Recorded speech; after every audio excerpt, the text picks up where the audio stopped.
América seguimos analizando todas las aristas de este conflicto y para ello me acompaña en el estudio Mar Romero Sala. Mar, bienvenida ya.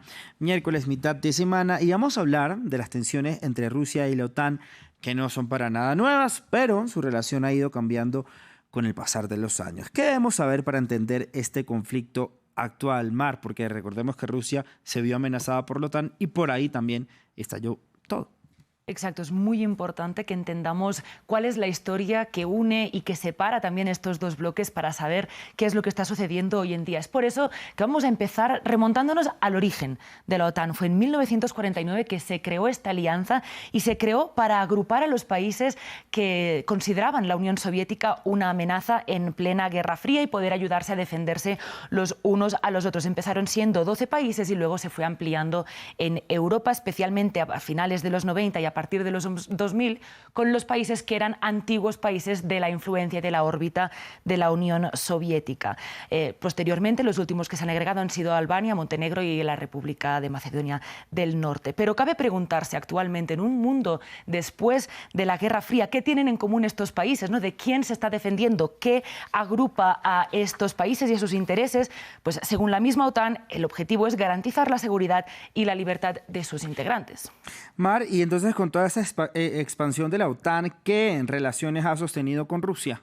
Pues como bien decías, han sido relaciones que han ido variando a lo largo del tiempo. Empezó con bastante buen pie, hubo inicialmente una buena relación, también porque Rusia todavía estaba debilitada después de la disolución de la Unión Soviética y de hecho es muy importante recordar que en 1997 se firmó un tratado, una acta que iba como a regular de una manera verbal, no es ningún tratado vinculante, las dos potencias, los dos bloques y establecía una serie de normas. Pero a medida que fue pasando el tiempo, lo que sucedió fue que este intercambio fue tomando otros tonos. Y un gran ejemplo de esto, un punto de inflexión, fue un discurso de Putin en febrero de 2017 en la Conferencia de Seguridad de Múnich, donde Putin básicamente lo que hizo fue criticar de manera abierta y muy clara la expansión de la OTAN y la expansión pues, de su seguridad alrededor de Europa. Dijo que estaba desestabilizando la confianza mutua y preguntaba también, ¿no?, por qué se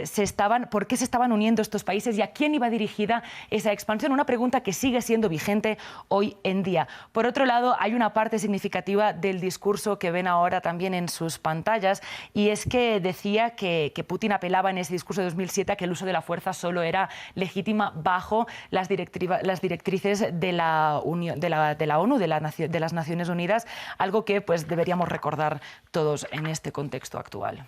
Y en ese discurso, ¿por qué es tan importante para entender lo que está sucediendo hoy, Mar? Pues porque al final, Raúl, lo que hace es sentar las bases de los argumentos que hoy mismo también está esgrimiendo Putin para invadir Ucrania, para esta ofensiva militar, ¿no? Asegurar que la expansión de la OTAN lo que hace es poner en riesgo la estabilidad en Europa. Un gran ejemplo es lo que sucedió en 2008. En ese momento la OTAN fue que dijo que aseguraba que darían la bienvenida a Georgia y a Ucrania si estos países querían entrar a la OTAN.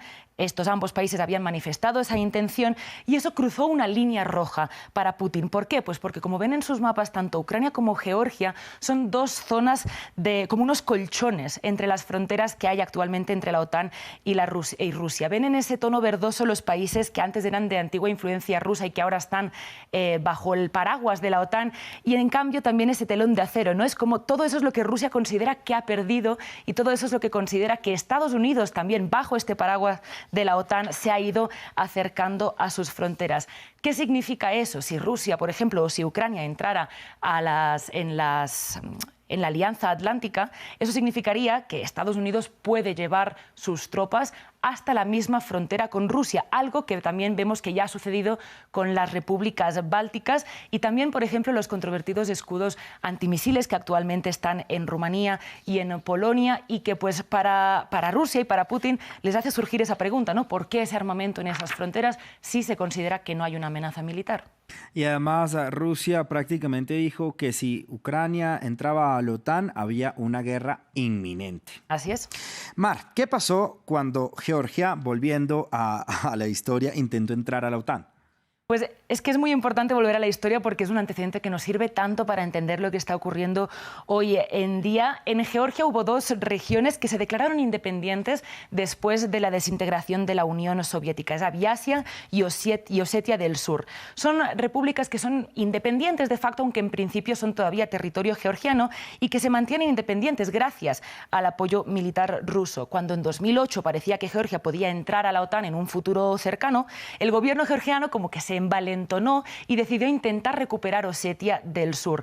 Esto tuvo una respuesta militar rusa tan contundente que significó que en 5 días se destrozó prácticamente todo el arsenal armamentístico de Georgia.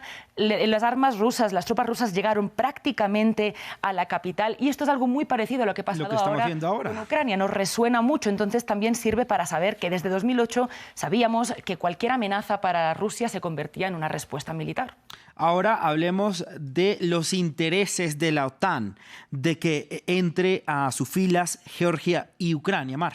Claro, son unos intereses que de hecho han sido ampliamente criticados y que es uno de los argumentos rusos, y es que la OTAN parece intentar llegar cada vez su frontera más allá, presionando, acercándose a Rusia, haciendo que su área de influencia se limite simplemente a las fronteras nacionales rusas. Y por último, como para cerrar este espacio, Raúl, cabe volver a preguntarse, ¿no?, estos escudos antimisiles, ¿contra quién son? ¿Contra quién son estas tropas? Al final ha habido un comportamiento beligerante de la OTAN que no ha tenido tanto en mente la seguridad de sus ciudadanos, sino simplemente pues tratar de expandirse en Europa. Mar, gracias por toda la información. Mañana tenemos otra arista de lo que está sucediendo, esta invasión de Rusia a Ucrania. Gracias, nos vemos mañana. Saludamos a nuestro segundo